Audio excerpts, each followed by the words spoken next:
Good morning. Hope everybody had good holidays yesterday. Head into this final home game, can you kind of just put into words the kind of season that Carson has had for you guys and where this might go in terms of NFL Rookie of the Year, Defense Rookie of the Year, and all that? Well, he's the same every day, which is the ultimate compliment to any human, and he just keeps wanting to get better and makes plays, just like we talked about. What's his favorite play? The next one. That's how he's lived all year long, and really proud of him for that, and can't wait to see him play on Sunday. Probably safe to say that like him playing 95% of the snaps isn't ideal, but he continues to take it on and never wants to leave the field. Well, that's what you want. You want every one of them to say, I want to stay on the field, coach.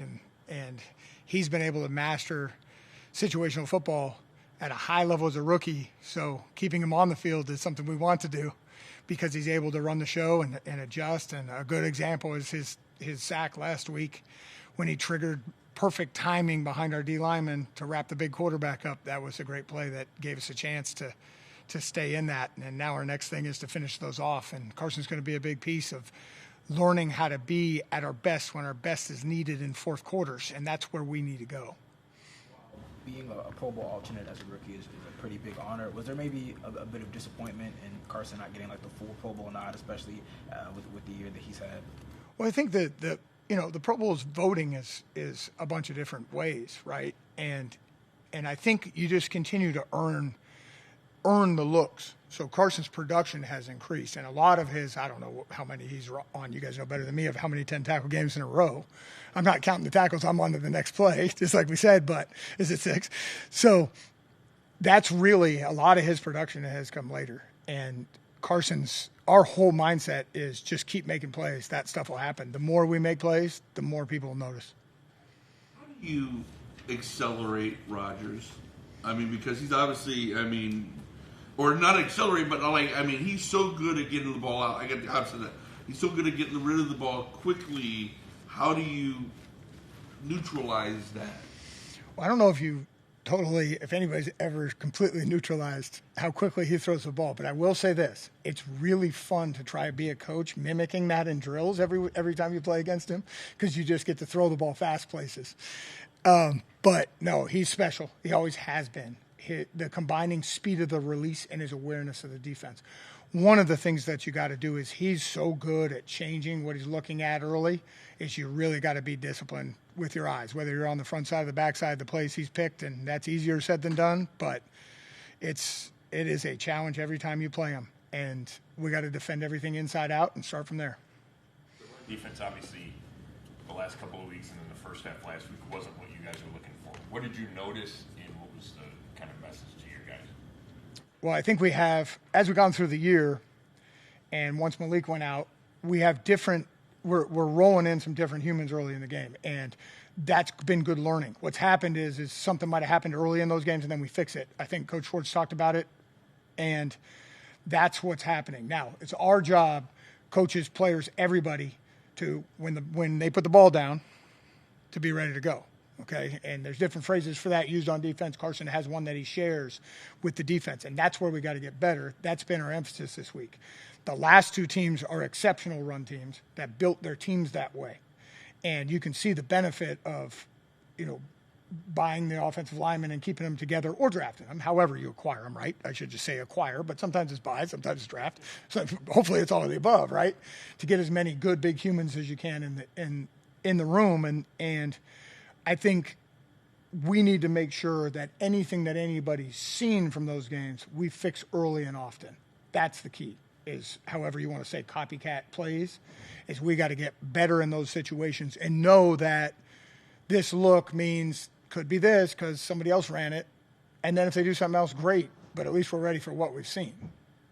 So that would be the biggest things, getting guys ready quicker and fixing our problems. That is it. The last 3 games, it seems like the other team has gotten off to a fast start. Tennessee, I think, had an opening drive that was, went down and scored. Chicago, while they didn't score the first drive, got off to a big lead in the first quarter. Buffalo. Is that sort of what you're talking about? Is you guys have to start faster as a defense, not let teams sort of be able to build up Exactly. By doing the things that we know are coming, which is as always easier said than done. We got our call. We know they can only run or they can pass, and then RPOs both. So pat your feet, and then if it's thrown, go tackle it, and make sure we're not making it more than it is. What I mean is, there's only so many formations they can get. We got to use our rules early, and we got to understand that quicker in games, and that's what, of course, we've been working on that all week, and all season. But when you haven't seen those, or new people are moving in, they may not have the collective shared experience. So we got to get that quicker. And that's one of the things we've been working on. And then when you play really good O-lines like that, little space can turn into big space. Or that back last week, jump cuts. These two backs, great jump cutters. So the big line combined with jump cutting backs, got to be right. How about the 1-2 punch of Warren and Gainwell? What do you guys have to deal with on Sunday? They're both really good football players that run hard. And they both, who's ever in there, they complement each other's skill sets. So we need to make sure, a little like we were talking about, that we have the correct leverage in the run and the pass game for both of them. And Gainwell, they both can cut one step, go wherever they want. So we got to be on the correct leverage, and where we're in our balanced positions around them, we got to have our hips down and our eyes in the right spots. And so that's where it is. And the leverages will change based off of calls and things like that, but that's the emphasis. Hey, you're approaching him, make sure you're in this spot. What is it about Devin Bush that kind of allows him to thrive in this system? Devin has done a really good job over the last year and a half of giving himself to the system, being able to play on edges, using his hands. We asked him to walk up in man coverage, and he's really only had a few times all year that his eyes have been wrong in some hard situations. He's playing with his hands. What really allows him to be successful, he's done a good job. He is flexible and strong in his lower body, and by being on edges of blockers more, he's able to bend and slip and slide through things. So he's really been able to maximize his great football feel with how he fits in the defense. And we need him to keep doing that, because he's blitzing better than past years. He's covering better than past years. So Devin, make me right. Okay, here we go. That the giant tight end that the Steelers have, like, how does he change things? What does it mean for you guys when you see a guy that big? Well, I think Coach Tomlin talked about it a lot. Like, when you have a guy like that, and you get guys like that, so that you can match up and block defensive ends in the run and the pass game. And so, and they do a good job of using 80 and 74 and others in that role, right? So they can get real big. And so when you have that, again, you need your leverages. You need to know when they're at the point of attack, how everybody else is fitting around them, and then how and why they're moving them.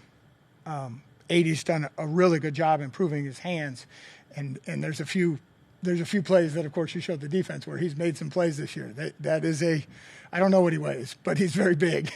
And so we got to get around him. We got to get his cleats out of the ground, and we need as many humans as we can get as fast as we can get around him, because they're going to do ways to find him, to find underneath throws, and even some 7 routes that they've been building with him too. So it's a team effort knowing where he is and the run and the pass game, and make sure when he is at the point of attack of run game that the ends and everybody else have a lot of help around that.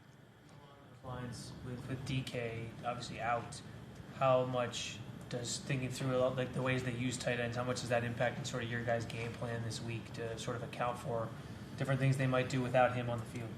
I think they do a really good job of using their personnel anyway, because they got a bunch of different tight ends, a bunch of different skill sets, and Coach Smith has always done a really good job of using his personnel.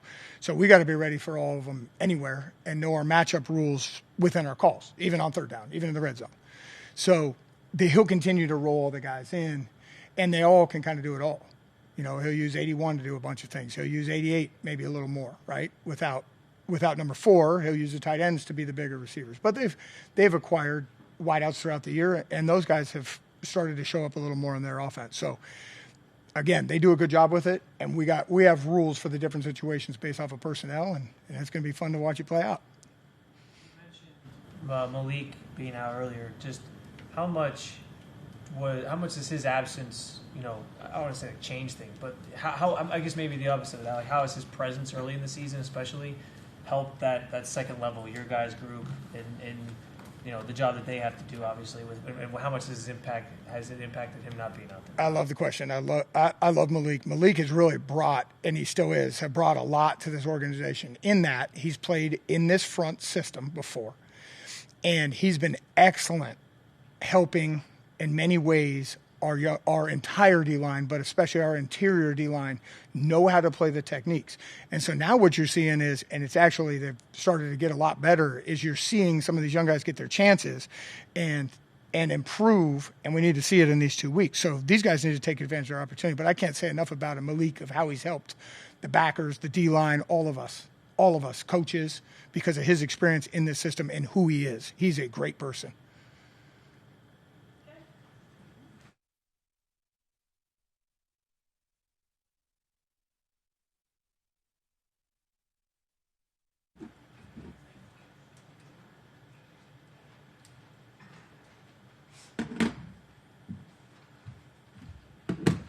How we doing?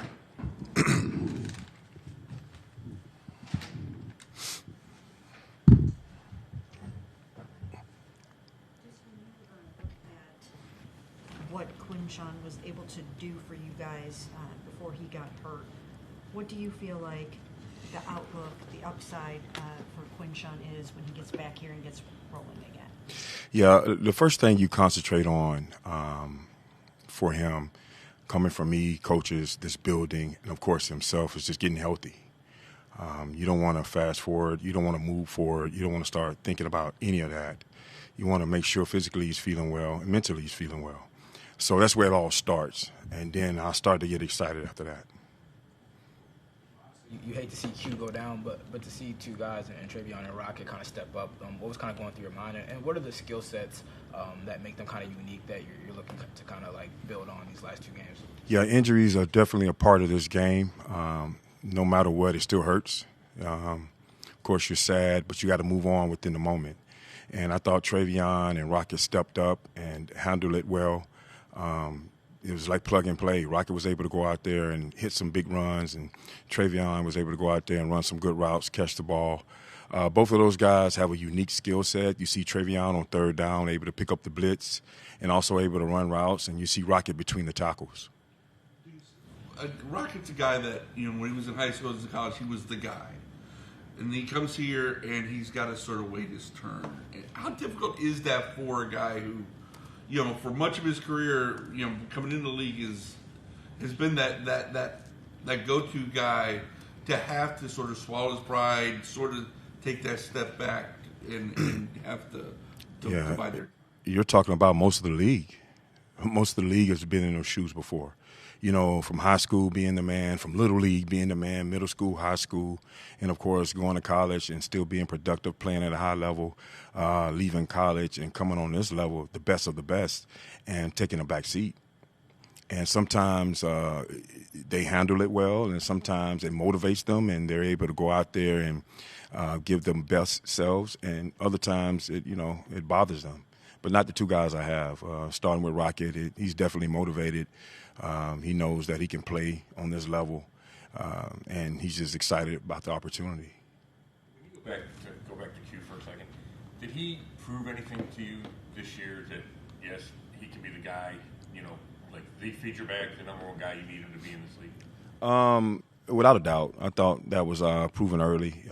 And, with the draft process, I thought AB did an awesome job, of course, being able to single him out and see the production he had at Ole Miss, then moving to Ohio State, and the type of runner that he is and the type of runner that we need. And he was able to come right in and, step right into those shoes and was very productive. So, yeah, I kind of knew that some of the stuff that he's done already, he was able to do. Dylan, two things.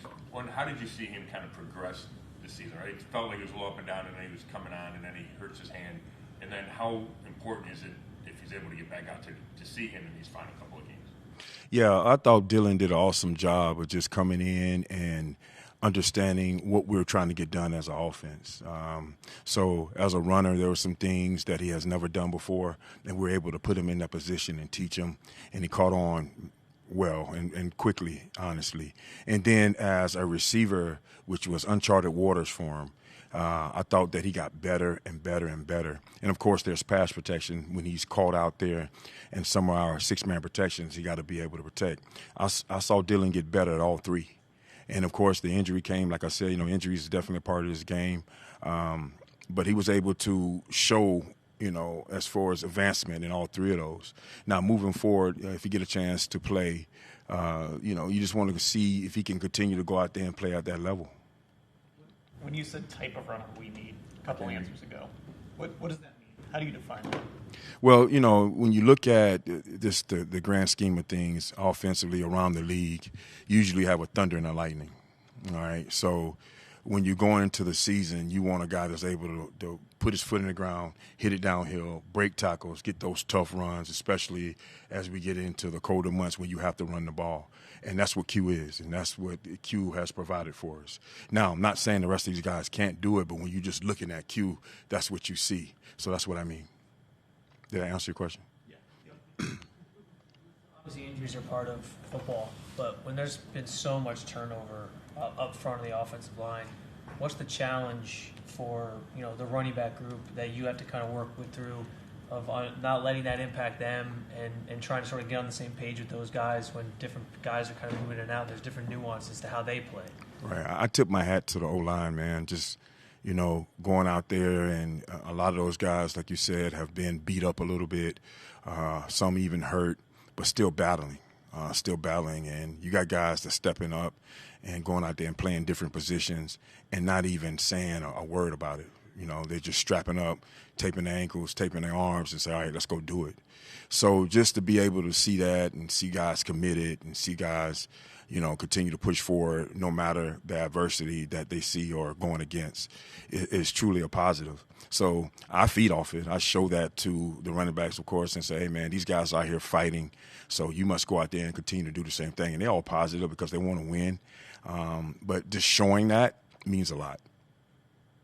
When you look at this Pittsburgh defense, what makes it difficult to run against? What stands out about it? Right. Historically, when you look at Pittsburgh, they've been running this defense since it seems like the beginning of time, and they seem to always draft the right guys for it, and no matter what, year in, year out. And, you end up having a guy that can really rush the passer or two. You have good linebackers and you have good guys up front. And the secondary feeds off it. The secondary is able to, of course, provide multiple coverages, and they're talented back there. It's difficult to run the ball because the way they play, how aggressive they are, how, those guys up front are able to hold the combination blocks, the double team blocks off of their backers, and their backers are able to run around a little bit. It's not a hard system. It's been around for a long time, and they're just really good at it. Awesome. Thanks, guys.